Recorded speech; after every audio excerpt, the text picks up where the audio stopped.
الحمد لله العلي العظيم والصلاة والسلام على رسوله الكريم وأعوذ بالله من الشيطان الرجيم بسم الله الرحمن الرحيم. حاضرین کرام، اہم دینی مکاتب فکر کے موضوع پر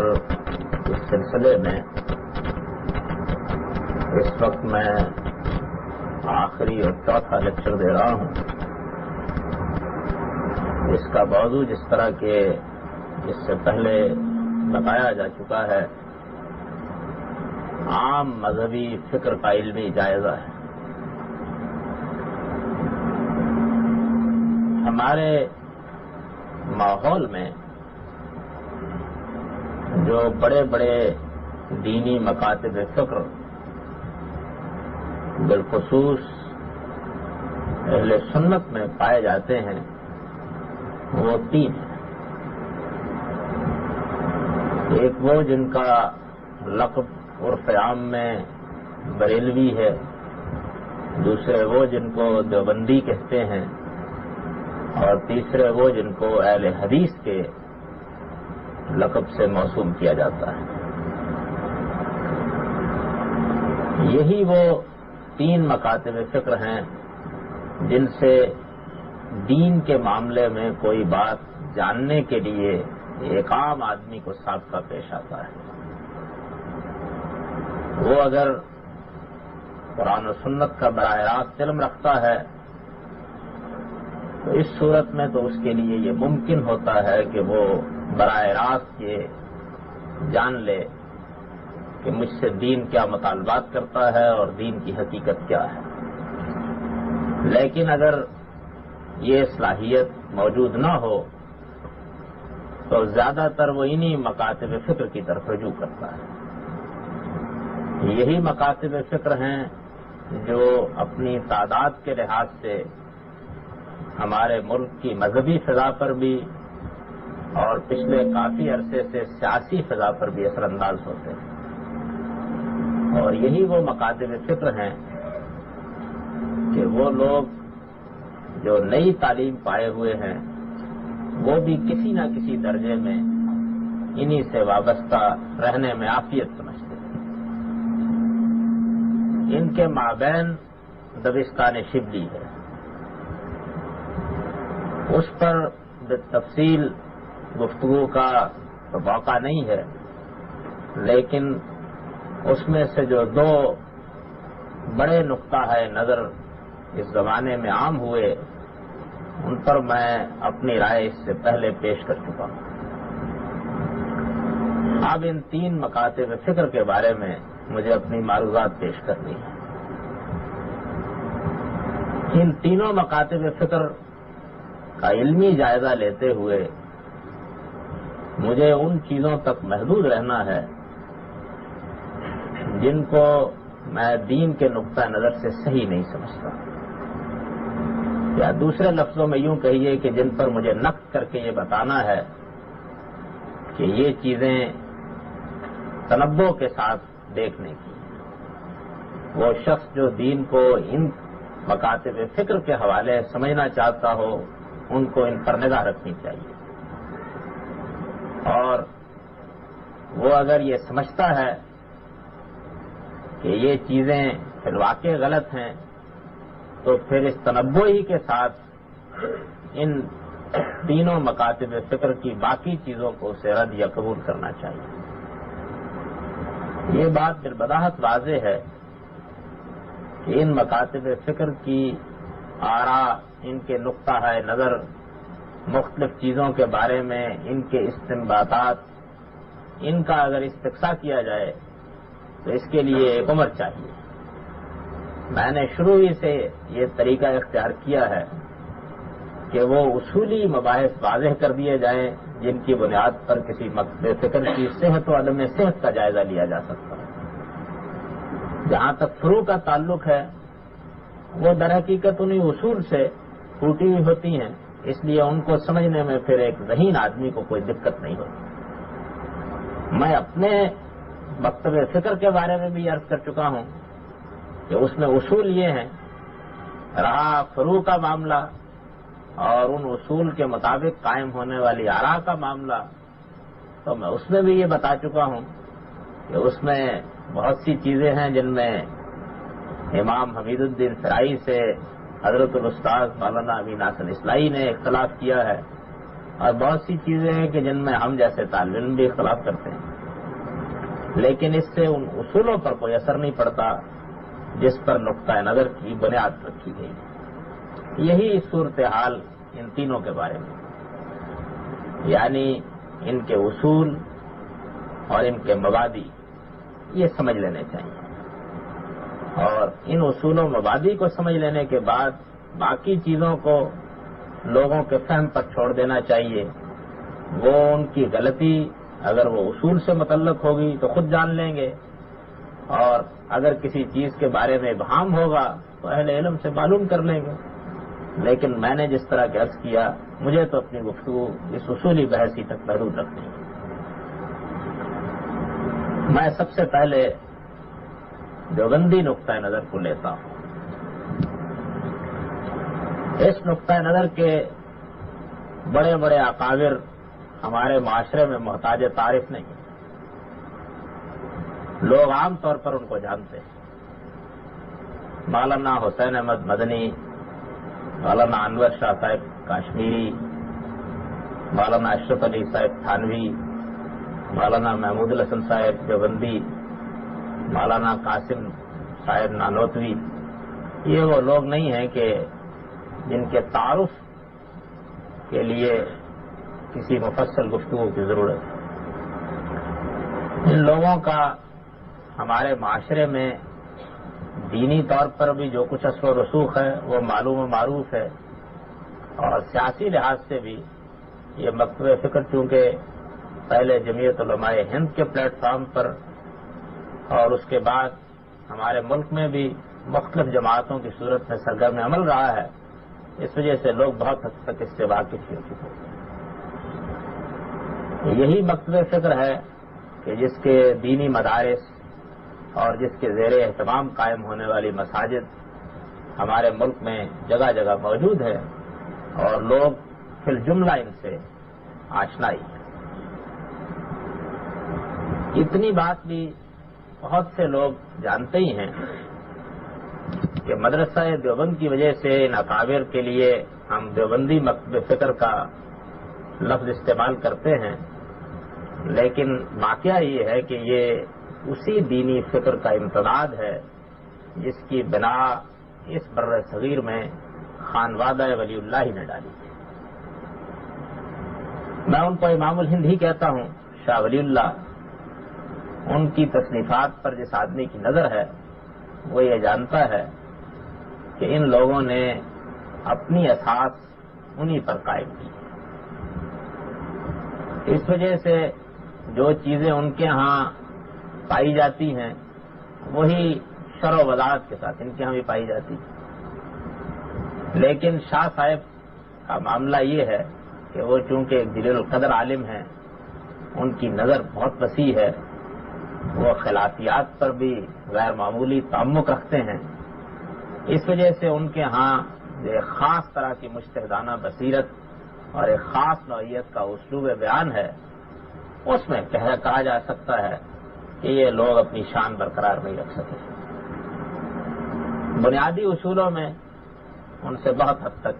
نہ صرف یہ کہ ان کو اتفاق ہے، بلکہ یہ اپنی نسبت بھی وہیں سے قائم کرتے ہیں، اور اسی کے لیے یہ سمجھتے ہیں کہ انہوں نے آگے کام بڑھانے کی صحیح کی ہے۔ اس دینی مکتب فکر میں سب سے پہلی چیز جو آدمی کو متوجہ کرتی ہے وہ تصوف کے ساتھ اس کا غیر معمولی اشتغال ہے۔ شاہ ولی اللہ کے بارے میں بھی میں اس سے پہلے عرض کر چکا ہوں کہ وہ اکابر تصوف میں سے ہیں۔ دین تصوف کا علمی جائزہ لیتے ہوئے میں نے ابھی پچھلے ہی لیکچر میں یہ بتایا ہے کہ شاہ صاحب اور شاہ صاحب کے خانوادے میں اس کے اثرات کتنے غیر معمولی ہیں۔ یہ صاف معلوم ہوتا ہے کہ یہ چیز ان کو بھی وہیں سے ملی ہے، اور اس کے بعد اس فن شریف میں بھی انہوں نے کافی قدم آگے بڑھائے۔ تصوف کے بارے میں عرض کر چکا کہ وہ اپنے اصول، اپنے مبادی میں ایک دوسرا دین، اس میں کوئی چیز بھی اصول و مبادی کی حد تک ایسی تلاش نہیں کی جا سکتی کہ جس کی مطابقت قرآن مجید سے، پیغمبر صلی اللہ علیہ وسلم کی سنت سے اور صحابہ کے طریقے سے دکھائی جا سکتی۔ تصوف اپنے علم کلام کے ساتھ، اپنے فلسفے کے ساتھ اور اپنے نتائج و عواقب کے ساتھ تمام تر ان کے ہاں موجود ہے۔ یعنی ایسا نہیں ہے کہ اس کی کوئی خاص صورت یا اس کے بعد اجزاء موجود رہے ہیں، بلکہ وہ تصوف جس پر میں اس سے پہلے بحث کر چکا کہ جس میں توحید وحدت الوجود ہے، جس میں رسالت کے بارے میں یہ نقطہ نظر ہے کہ اس میں تو شبہ نہیں ہے کہ نبی صلی اللہ علیہ وسلم پر نبوت کا دعویٰ ختم ہو گیا ہے، لیکن اس کے قبالات باقی، الہام اب بھی ہوتا ہے، وہی اب بھی آتی ہے، فرشتے اب بھی اترتے ہیں، لوگوں سے اب بھی کلام کرتے ہیں، اور آدمی اگر یہ صلاحیت اپنے اندر پیدا کر لے کہ وہ ملائے اعلیٰ کے ساتھ تعلق پیدا کر سکے تو وہ اب بھی وہاں سے دین حاصل کر سکتا ہے جہاں سے اللہ کے پیغمبروں کو یہ ملا ہے۔ دین کی اساس اور دین کے نصب العین کے بارے میں بھی یہ بات بالکل واضح ہے کہ یہ بات مانی جاتی ہے کہ آدمی کا تعلق اپنے پروردگار کے ساتھ اصلاً عاشق و معشوق کا ہے۔ چنانچہ اس تعلق کی بنیاد ہی پر پھر باقی ساری مالا تیار ہوتی ہے۔ اسی طرح تصوف کا یہ نقطہ نظر کہ اس میں تعلق باللہ کے لیے یا منازل طے کرنے کے لیے یا ہم لوگوں کو مطمئن کرنے کے لیے وہ ایک اور اصطلاح بھی استعمال کرتے ہیں کہ تزکیہ نفس کے لیے آدمی کو جن اوراد، اشغال، مراقبوں اور چلوں کی ضرورت ہے وہ سب کے سب جس طرح کلاسیکل تصوف میں موجود ہیں اسی طریقے سے ان حضرات کے یہاں بھی موجود ہیں۔ تو تصوف میں جن چیزوں کو بنیاد کی حیثیت حاصل ہے وہ بھی بیان ہی اس مکتب فکر نے اختیار کر رکھی ہے، اور اس سے جو فروع نکلتی ہیں ان میں بھی شاید ہی کوئی چیز ہو کہ جو ان کی یہاں نہ پائی جاتی ہے۔ میں نے ابھی عرض کیا کہ اوراد و مشاغل کی شریعت تو موجود ہی ہے، کوئی آدمی اگر اس کے بارے میں جاننا چاہے تو ہمارے بزرگ اور اس دور کے ایک بڑے دیوبندی عالم مولانا منظور احمد نعمانی صاحب کی تحریریں پڑھے۔ یہ واقعہ ہے کہ وہ سب سے زیادہ متانت اور تہذیب کے ساتھ اپنے نقطہ نظر کو پیش کرتے ہیں۔ لکھنے کے معاملے میں بھی ان کا انداز پرانے مولویوں کا سا نہیں ہے، جدید پڑھے لکھے لوگ ان کی چیزیں پڑھ بھی سکتے ہیں۔ انہوں نے خود اپنا واقعہ لکھا ہے کہ مجھے باقی معاملات تو خیر جو ہیں سو ہیں، اس معاملے میں بہت تردد ہوتا تھا کہ آخر یہ اوراد، اشغال، یہ چلے، یہ مراقبے جو اہل تصوف کرتے ہیں اس کی کیا حقیقت ہے۔ تو میں نے بارہا اپنا یہ سوال مولانا عبد القادر صاحب رائے پوری کے سامنے رکھا۔ ایک مرتبہ انہوں نے اس پر تقریر فرمائی اور اس تقریر نے میرا دل ہمیشہ کے لیے مطمئن کر دیا۔ انہوں نے یہ فرمایا کہ بھائی بات یہ ہے کہ جس طرح دین کے ظاہر کے بارے میں ہمارے فقہا نے اجتہاد کیا ہے، اس طرح دین کے باطن کے بارے میں اہل تصوف نے اجتہاد کیا ہے۔ تو اگر اس اجتہاد پر اعتراض نہیں ہے تو اس اجتہاد پر اعتراض کے کیا معنی؟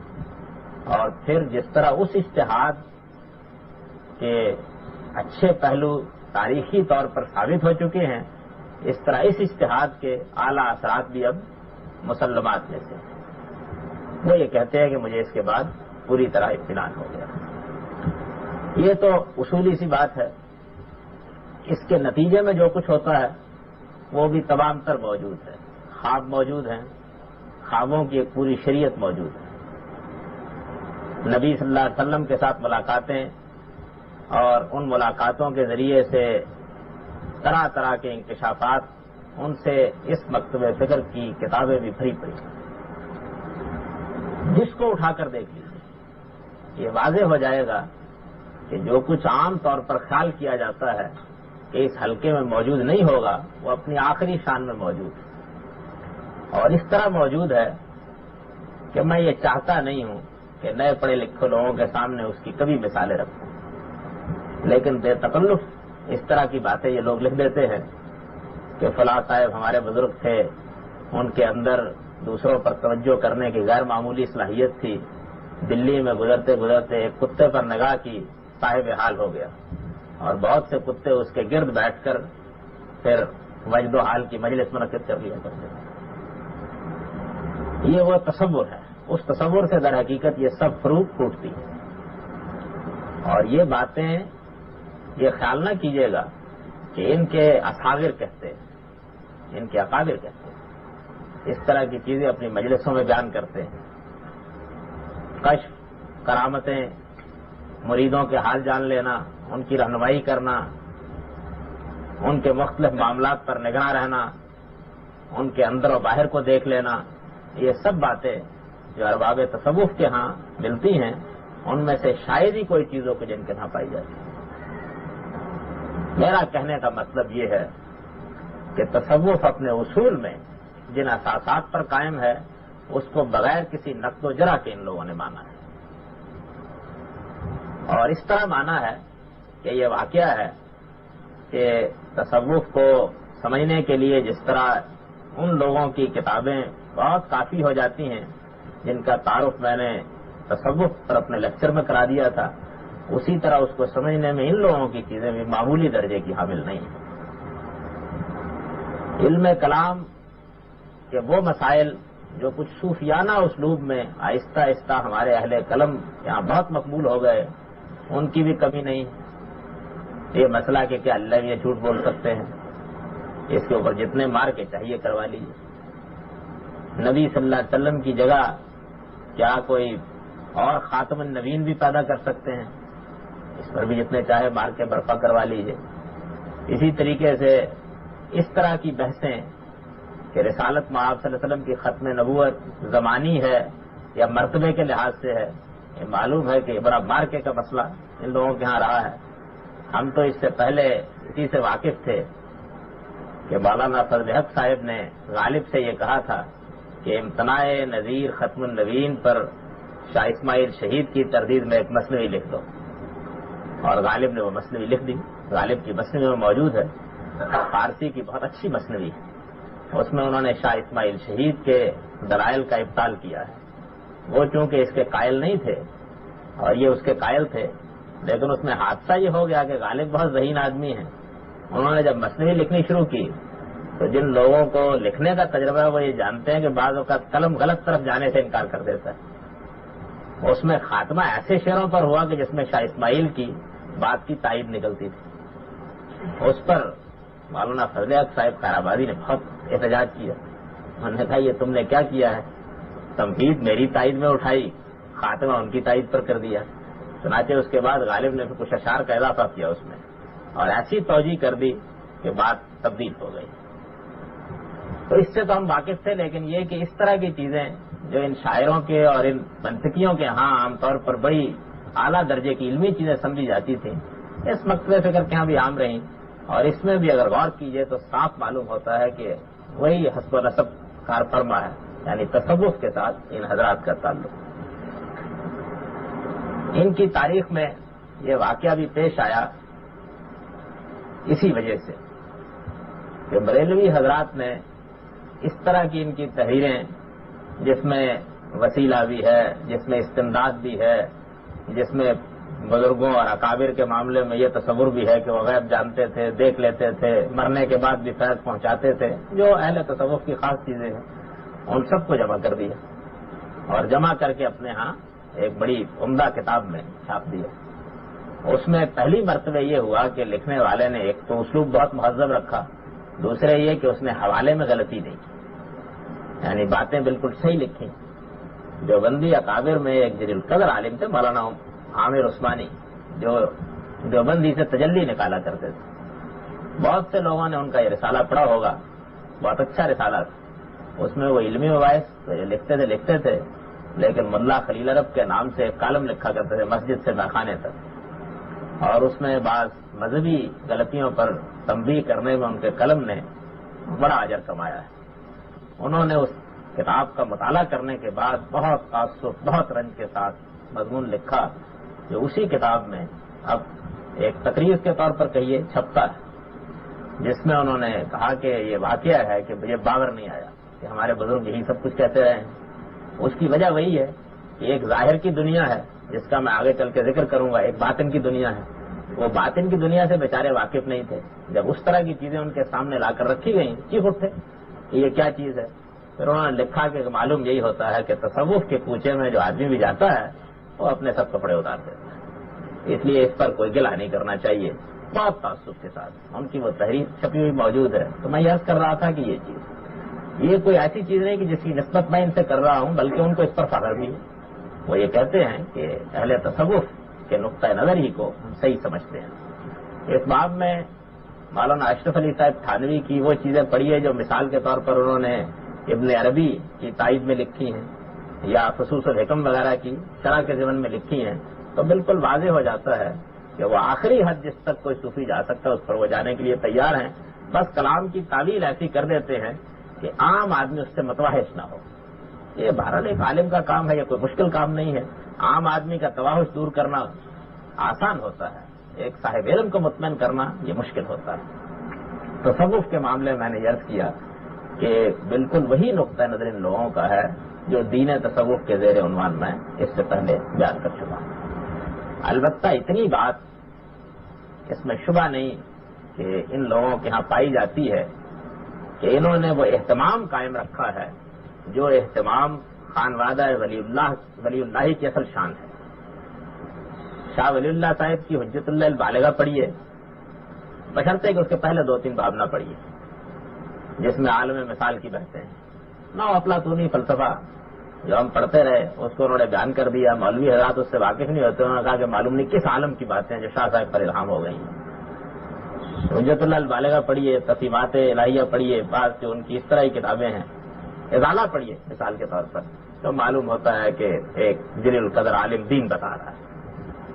میں اپنے بچپن میں مجھے یاد ہے میں نے ان کی کتاب الانصاف پڑھی ہے، جب بہت متاثر ہوا، یعنی ان کی وسعت معلومات، ہمارے دینی ذخائر پر ان کی نظر، ایک خاص طرح کا توفیق پیدا کرنے کا انداز جس کے اوپر وہ خود بھی بہت فخر و مباحت کا اظہار کرتے ہیں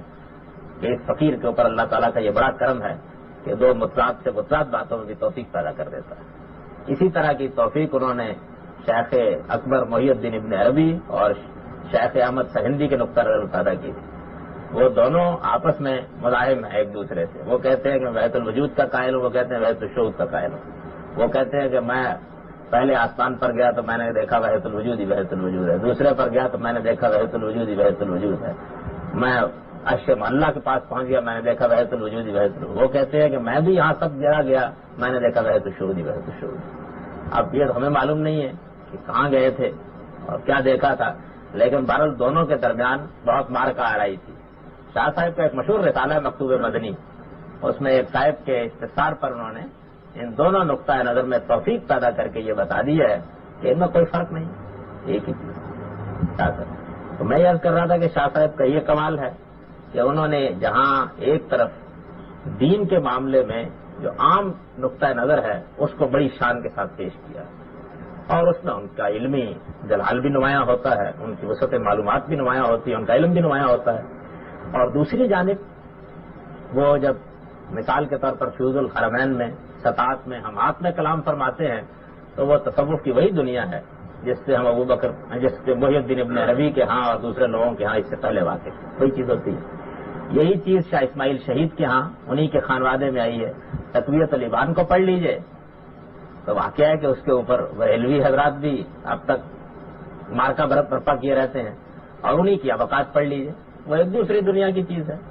تو یہ اہتمام دیوبندی علماء نے بھی قائم رکھا ہے، یعنی جب دین ظاہری طور پر بیان ہوگا تو اس میں ان سب چیزوں کی تردید ہوگی جو عام طور پر عام آدمی کو متوحش کرتی ہیں، اس میں وہی کچھ واضح کیا جائے گا۔ ہمیں معلوم ہے نا کہ ایک جانب ہم دیکھتے ہیں کہ شاہ صاحب جب تفہیمات میں لکھتے ہیں کہ سالار مسعود اور اجمیر شریف جانا زنا سے بڑا گناہ ہے، یعنی شرک کی تردید میں یہ سب بھی ہوتا ہے، اور دوسری جانب ہمات و ساتھات کی دنیا میں معلوم نہیں کیا کیا ہوتا رہتا ہے۔ وہ قائم و زمان کے منصب پر فائز ہو جاتے ہیں، اللہ تعالیٰ ان کو اپنی تمام معاملات میں اعلیٰ اور جارحہ بنا لیتے ہیں، وہ لوگوں کی مدد کرتے ہیں، ان کے ہاں سواریوں پر چڑھ کر اللہ کا پیغمبر بھی آ جاتا ہے، حسن و حسین بھی آ جاتے ہیں. 40 روایتیں تو ان کی مرفوع ہیں جس میں رسول اللہ صلی اللہ علیہ وسلم نے براہ راست خواب میں آ کر ان کو بتایا ہے کہ یہ میرا دین ہے. اس معاملے میں یعنی یہ دوسری دنیا ہے، وہ دنیا ایک ہے، یہ دنیا دوسری ہے. یہ اہتمام انہوں نے برقرار رکھا ہے.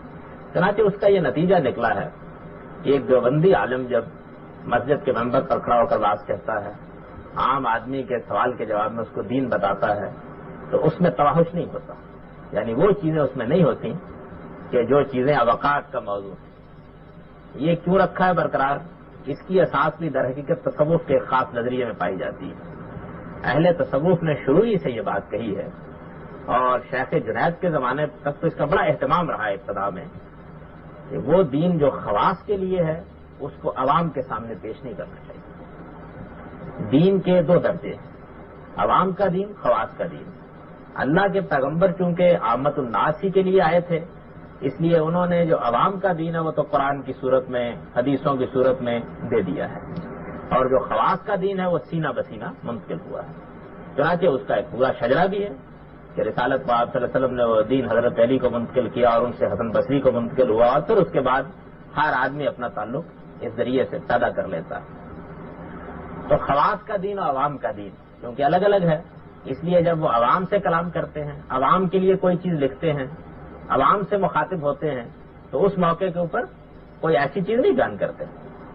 عام آدمی یہ سمجھتا ہے کہ آخر اس میں ہے کیا. اس کوچے میں بیٹھے ہوئے ہوں گے تو یہی پوچھ لیجئے مثال کے طور پر کہ تصوف کیا ہے، کہیں گے اخلاص سے دین. بھائی اس کے سوا تصوف کی کیا حقیقت ہے؟ یعنی دین جو تم کو ملا ہے اس کا ایک ظاہر ہے، اس کے باطن میں ڈوبنا، تمام اعمال کو اس طرح انجام دینا کہ جو حدیث احسان میں بیان ہوا ہے. عام آدمی بالکل خاموش ہو جاتا ہے کہ یہ اگر بات ہے اور یہی تصوف ہے تو اس پر اعتراض کی کیا گنجائش ہے. لیکن ایک محقق جب دوسری چیزوں کو دیکھتا ہے تو معلوم ہوتا ہے کہ وہ ایک دوسری دنیا ہے، اور خواص کے لیے وہ دنیا بڑی شان کے ساتھ آباد ہوئی ہے. اس کے اپنے کوچہ و بازار ہیں، اس کے اپنے محل منارے ہیں، اس کے اندر اپنی شانیں اور اپنی رونقیں ہیں. اس میں اتریے تو ایک شہرستان معانی ہے، جو چیز چاہے اس میں سے لے آئیے، وہ مل جائے گی. تصوف کے بارے میں اور عام اور خاص کے مابین اس تفریق کے معاملے میں اہل دیوبند نے جس طرح کہ میں نے عرض کیا یہ رویہ اپنایا ہے. ظاہر بات ہے کہ میں اس سے پہلے یہ بتا چکا ہوں، اور میرا وہ لیکچر جن لوگوں کو دلچسپی ہو سن سکتے ہیں کہ تصوف اپنی اصل و اساس میں اس دین سے بالکل ایک مختلف دین ہے جو قرآن مجید میں بیان ہوا ہے، جو پیغمبر صلی اللہ علیہ وسلم کی سنت میں بیان ہوا ہے. یہ بات کہ دین میں عوام و خاص کے لیے الگ الگ کوئی چیزیں ہیں، یہ ایک باطل فکر ہے. اللہ کے پیغمبر جو دین لے کر آئے ہیں وہ سب کے لیے ہے. اس میں شبہ نہیں ہے کہ وہ ایک ہی دین جو وہ پیش کرتے ہیں اس کے فہم میں، اس کے اطلاقات میں فرق ہوتا ہے. ذہنی صلاحیت کے لحاظ سے وہ باتیں جو ایک بدو کی سمجھ میں آ سکتی ہیں اور وہ باتیں جو معاذ بن جبل کی سمجھ میں آ سکتی ہیں اور سیدنا ابوبکر صدیق کی اور سیدنا عمر فاروق کی سمجھ میں آ سکتی ہیں، فرق تو ہوگا لیکن اس میں کوئی راز کی چیز نہیں ہوتی. یعنی وہ خاص دنیا ہی میں موجود ہوتے ہیں، وہ سامنے ہی بیان کرتے ہیں، وہ لوگوں کی سمجھ میں بھی آتا ہے اور نسلاً بعد نسلاً ان کو منتقل بھی ہوتا رہتا ہے. کوئی ایسی چیز اس کے اندر موجود نہیں ہوتی. یہ خواص کا وہ دین ہے جس کے بارے میں میں امام غزالی کا وہ فطرہ سنا چکا ہوں کہ ہماری یہ توحید تو اصل میں سر الربوبیت ہے، ربوبیت کا راز ہے، اور افشاء و سر ربوبیت کفر. اگر کوئی آدمی اس کا افشا کر دیتا ہے تو وہ کفر کا ارتکاب کرتا ہے. اس دنیا کی یہ چیزیں. اس معاملے میں اکابر کے ساتھ حسن ظن کا عالم یہ ہے، میں بھی بہت حسن ظن کا قائل ہوں کہ وہ تحریریں جن کی کوئی تعویل ممکن نہیں ہے، وہ باتیں جن کے بارے میں 2 رائے ہو نہیں سکتی. یہ واقعہ ہے کہ ان کی تعویل کرنے میں ایسی دور از کار کوڑیاں لائیں گے کہ آدمی حیران رہ جاتا ہے. یہ جو خصوص الکلم ہے مولانا اشرف علی تھانوی صاحب کی، جس میں انہوں نے خصوص الحکم کے بعض مقامات پر کلام کیا ہے، اس میں وہ پہلے خصوص الحکم کا ایک جملہ نقل کرتے ہیں الاقتراب کے نام سے، اس کے بعد پھر اپنی شرح فرماتے ہیں الاقتراب کے نام سے، کہ اس میں جو غرابت محسوس ہوتی ہے میں اس کو تمہارے ذہنوں کے قریب کر دیتا ہوں. بہت مختصر سا رسالہ ہے، اسی کو پڑھ لیجئے، بالکل اندازہ ہو جاتا ہے کہ ان حضرات نے اس معاملے میں کتنا الاؤنس دے رکھا ہوا ہے اس طرح کی غلاظتوں کو جو تصوف کے نام سے ہمارے ہاں موجود رہی. یہ تو پہلی چیز ہے. دوسری چیز جو اس مکتب فکر کے ہاں بہت وسعت کے ساتھ ملے گی وہ تقلید ہے. یعنی ان لوگوں کا نقطہ نظر یہ ہے کہ اللہ تعالیٰ نے جو دین قرآن مجید میں نازل کیا، جس کی شرح و وضاحت محمد صلی اللہ علیہ وسلم نے فرمائی، اس دین پر ہمارے قدیم بزرگوں نے غور و خوض کرنے کے بعد اب ہر چیز متعین کر دی۔ اس میں جو کلام کے مسئلے ہیں وہ بھی متعین ہو گئے ہیں، اس میں جو عقائد کے مسائل ہیں وہ بھی طے ہو گئے ہیں، اور اس میں جو فقہ کے مسائل ہیں وہ بھی طے ہو گئے ہیں۔ اور اس باب میں بالخصوص یہ ضروری ہے کہ آدمی کسی ایک مکتب فکر کا ہو کر رہے۔ یہ لوگ خود احناف سے تعلق رکھتے ہیں، چنانچہ امام ابو حنیفہ کی فقہ جو عہد بہد ترقی کر کے ہم تک پہنچی ہے، اس کے ساتھ غیر معمولی تسلط ہے۔ اس تسلط کی آخری حد یہ ہے کہ ایک مسئلے کے بارے میں ہمارے ہی ایک دوست نے ایک مرتبہ ایک دیوبندی عالم سے استفسار کیا، مسئلے کا جواب دیتے ہوئے ایک دوسرے صاحب نے ذرا عام علماء سے ہٹ کر رائے دے دی اور اپنی رائے کی بنیاد احناف کے سوا دوسرے لوگوں کی رائے پر رکھی، تو انہوں نے اپنی رائے بھی دی اور اس پر یہ جملہ بھی لکھا کہ یہ بات واضح رہنی چاہیے کہ اللہ تعالیٰ نے اصل میں تو دین امام حنیفہ کے فہم پر روشن کیا تھا، باقی ائمہ کی مثال ایسے ہی ہے جیسے نور کی حقیقت واضح کرنے کے لیے اللہ نے ظلمت کی تخلیق کی۔ تسلط اور تعصب کی یہ حد ہے جس تک بعض لوگ پہنچ جاتے ہیں۔ بہرحال یہ روح ہے اس کی۔ جو لوگ ذرا شائستہ و مہذب ہیں وہ ظاہر ہے کہ اس طرح کا اسلوب اختیار نہیں کریں گے، لیکن اس تسلط کا عالم یہ ہے کہ امام صاحب کی کسی رائے پر نقد کر کے دیکھ لیجئے، یا احناف کے کسی مسلمہ مذہبی پر نقد کر کے دیکھ لیجئے، مجال نہیں ہے کہ اس کے اوپر کوئی ادنا درجے میں بھی تبدیلی اور ترمیم کرنے کے لیے تیار ہو۔ مفقود الخبر کا مسئلہ ہمارے ہاں ایک زمانے میں بہت مارکا آ رہا۔ اگر کسی آدمی کے ساتھ یہ حادثہ ہو جائے کہ کہیں گم ہو جائے تو اس کی بیوی کو کتنی دیر تک انتظار کرنا چاہیے؟ احناف کے ہاں جو عام مذہب ہے وہ یہ ہے کہ اس کو طبعی عمر تک، اب طبعی عمر کیا ہوتی ہے؟ بعض نے کہا 96 سال، بعض نے کہا کہ 100 سال، بعض نے کہا 120 سال۔ اس کو یہ مسئلہ ہی پیدا ہو کہ اس سے زیادہ کے بھی لوگ رہے ہیں دنیا میں، تو اتنی دیر اس کو انتظار کرنا چاہیے، اور اس سارے عرصے کے دوران میں بھی اگر اس کے شوہر صاحب آ جائیں گے تو وہ انہیں کو ملے گی۔ مالکیہ کا مسئلہ اس معاملے میں معروف ہے، اس میں بڑی تفصیل ہے، لیکن بہرحال عام طور پر وہ بعض حالات میں 4 سال تک اس کو محدود کر لیتے ہیں۔ ان کے یہاں تو ایسی صورتیں بھی ہیں کہ جن میں فوراً نکاح کی بھی اجازت دے دیتے ہیں، یعنی عدت گزارنے کے بعد۔ لیکن اس مسلک کو تو اس معذرت کے ساتھ کہ فلاں صاحب نے بھی اور فلاں ائمہ نے بھی، فلاں علماء نے بھی فلاں دور میں ہمارے لوگوں میں سے کبھی کبھی دوسرے لوگوں کی کوئی رائے اختیار کر ہی لی ہے، اس لیے کہ بڑی بےمانی بات تھی۔ مالکیہ کا مسلک بہت صحیح ہے اور عقل عام کے تقاضوں کو پورا کرتا ہے، اتنی معذرتوں کے ساتھ اس کو اپنایا گیا۔ یعنی یہی نقطہ نظر ہے کہ یہ گویا وحی و الہام ہے۔ تقلید کے معاملے میں ان لوگوں کا نقطہ نظر یہی ہے۔ اس معاملے میں جو دلیلیں عام طور پر دی جاتی ہیں یہ واقعہ ہے کہ وہ جذبات کی شاعری، یہ دلیل کہ اللہ تعالیٰ نے اس زمانے میں ان لوگوں کو پیدا کیا، انہوں نے دین پر بہت کام کیا، ان کے فضائل یہ تھے، ان کا تقویٰ یہ تھا، اب ان سب باتوں کو مانتے ہیں، لیکن اس سب کچھ کے باوجود بہرحال کیا فضائل اب اللہ تعالیٰ نے بند کر دیے ہیں ہمیشہ کے لیے، اہل تقویٰ کی پیدائش پر مہر لگا دی ہے۔ اللہ تعالیٰ تو قرآن مجید میں یہ کہتے ہیں کہ جو سب سے اعلیٰ درجہ ہے پیغمبروں کے بعد، جو سب سے اعلیٰ درجہ دین کا ہے وہ السابقون الاولون کا ہے، اور ان کے بارے میں قرآن کی نص یہ ہے کہ سنت من الاولین و قلیل من الآخرین، وہ پہلوں میں سے بھی ہوں گے، بعد والوں میں سے بھی ہوں گے، ہر دور میں ہوں گے۔ تو اللہ کے بندے تقوی کے لحاظ سے بھی، دین کے ساتھ تعلق کے لحاظ سے بھی ہر زمانے میں پیدا ہوتے رہتے ہیں، لیکن جو آدمی ذرا ماضی میں چلا جائے اس کے بارے میں لوگوں کے اندر ایک تقدس کی فضا پیدا ہو جاتی ہے، اس سے فائدہ اٹھانا بھی بہت آسان ہوتا ہے۔ اپنے زمانے میں وہ ساری بحثیں اس کے بارے میں ہوتی ہیں اور تاریخ کے ریکارڈ میں محفوظ رہتی ہیں جو اس زمانے کے کسی بھی شخص کے بارے میں ہو سکتی ہیں اگر ماضی میں چلے گئے۔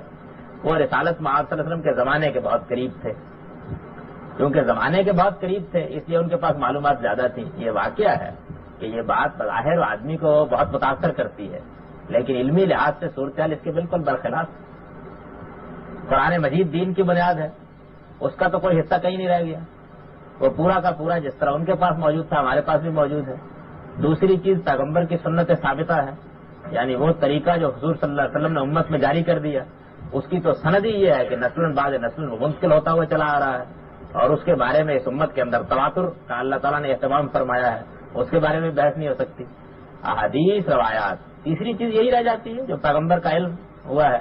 یہ حقیقت ہے کہ جتنے بڑے پیمانے پر آج ہم اس پر مطلع ہیں اس زمانے میں نہیں تھے۔ اس زمانے کی تاریخ کے بارے میں یہ کوئی جذباتی بات نہیں ہے کہ آدمی خواہ اس طرح کے تقدس کا شکار ہو جائے۔ یہ واقعہ ہے کہ ایک دیار سے دوسرے دیار کے لوگوں کو بہت سی چیزوں کا علم نہیں۔ وہ لوگ جو کوفے میں تھے ان کو بعض اوقات نہیں معلوم ہوتا تھا کہ نبی صلی اللہ علیہ وسلم کے علم کا وہ ذخیرہ جو مثال کے طور پر حجاز میں ہے یا دوسری جگہوں پر ہے وہ کیا کیا۔ بعد میں وہ سب ترتیب پا گیا، بہت سی چیزیں مل گئیں، ملنے کے بعد ان کو چھاپا گیا، وہ اب ادوار میں سے گزر کر ہمارے پاس پہنچ گئی ہیں، ان پر تنقید اور جرح کا کام بھی بہت سا ہو گیا ہوا ہے۔ کتنے اکابر ہیں جن سے بہت سے اکابر واقف نہیں، کتنے لوگ ہیں جن کی آراء سے واقف نہیں تھے۔ کوئی آدمی ہماری قدیم علمی کتابوں کو اٹھا کر دیکھ لے، اس کو یہ معلوم ہو جائے گا کہ اس معاملے میں ایک ہی یہ دائرہ ہے جس میں زیادہ علم ہونے کا امکان ہے۔ یہ واقعہ ہے کہ اس زمانے کے ایک محقق کے لیے اس تک رسائی کے ذرائع بہت وسیع ہو چکے ہیں۔ اس کے سوا اور کیا بات کہی جا سکتی؟ یہ واقعہ کہ میں نہیں سمجھ سکا کیا کہی جا سکتی۔ میں نے عرض کیا کہ جذبات کی شاعری ہے، وہ ٹھیک ہے، ایک واعظ اپنے ممبر پر بیٹھ کر سکتا ہے، لیکن علم و دانش کی دنیا میں اس کی کوئی اہمیت نہیں ہوتی۔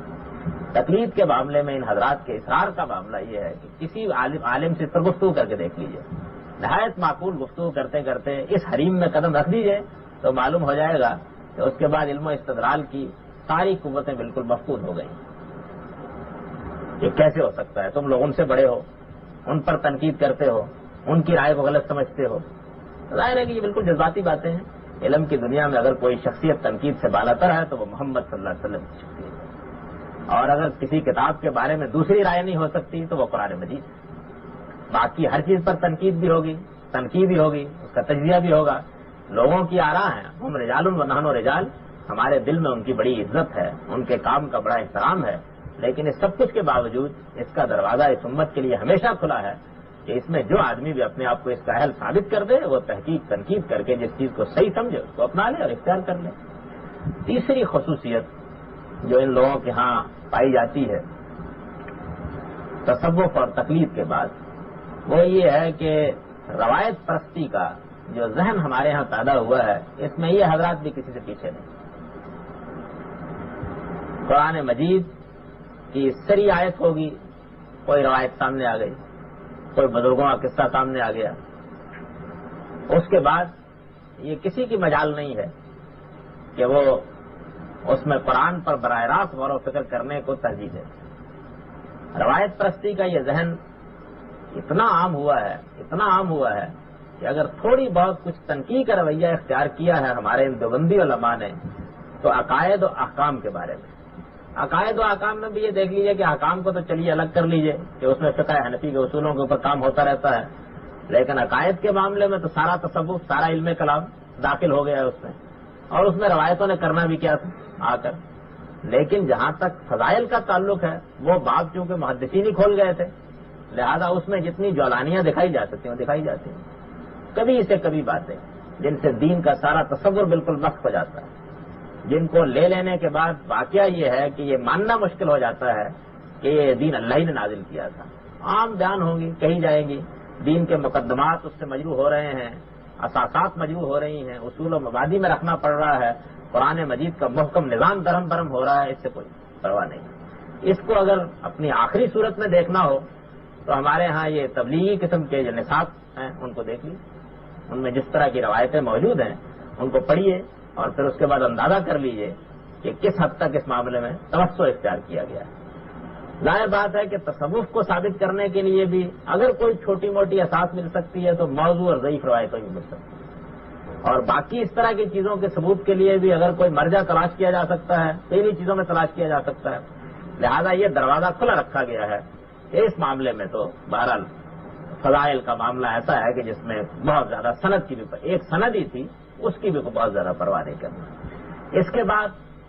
وہ دائرہ کہ جس میں احناف اپنے اصول ترتیب دے چکے ہیں، اس میں کتنی ہی روشن سند کیوں نہ ہو وہ تقلید کے اصول پر کوئی پرواہ نہیں کرتے، اور جس دائرے میں اس طرح کی مداخلت موجود نہیں ہے اس میں وہی حدثنا اخبرنا روایت موجود ہے، اور اگر فرض کر لیجئے کہ وہ صحیح بھی ہے، یعنی محدثین کی اصطلاح میں بخاری کی روایت ہے، مسلم کی روایت ہے، ترمذی کی روایت ہے، کوئی بھی ہو، اس طرح کی کوئی روایت موجود ہے، بس وہ پھر دین کی محکم بنیاد ہے، اس کے اوپر سارے استدلال کو قائم کر لیا جائے۔ روایت پرستی کا یہ طریقہ کہ جس میں آدمی جڑ و نفس کے سارے ہتھیار کن کر کے بیٹھ جاتا ہے، یہ چیز ان لوگوں کے یہاں بھی موجود ہے۔ یہ تین وہ چیزیں ہیں کہ جس کو امتیازی حیثیت حاصل ہے۔ ایک آخری اور اہم ترین چیز، اس کا ذکر میں دوسرے دو مکاتب فکر پر گفتگو کر کے کرتا ہوں۔ دیوبندی حضرات کے ہاں یہ تین بنیادی چیزیں ہیں کہ جو اس فکر میں ہم اپنے نقطہ نظر سے یہ سمجھتے ہیں کہ آفات کی حیثیت رکھتے ہیں۔ ان امراض سے اگر یہ فکر نجات پا جائے تو البتہ یہ قابل التفات بھی ہو سکتا ہے، اور ان بزرگوں کی خدمات جو کچھ دوسرے دائروں میں ہیں وہ اس دائرے میں بھی کچھ بقی ہو سکتی ہیں، لیکن ان آفات کے ساتھ تو واقعہ یہ ہے کہ بڑا مشکل ہو جاتا ہے کہ آدمی کو اچھی رائے اس نقطہ نظر کے بارے میں قائم کرے۔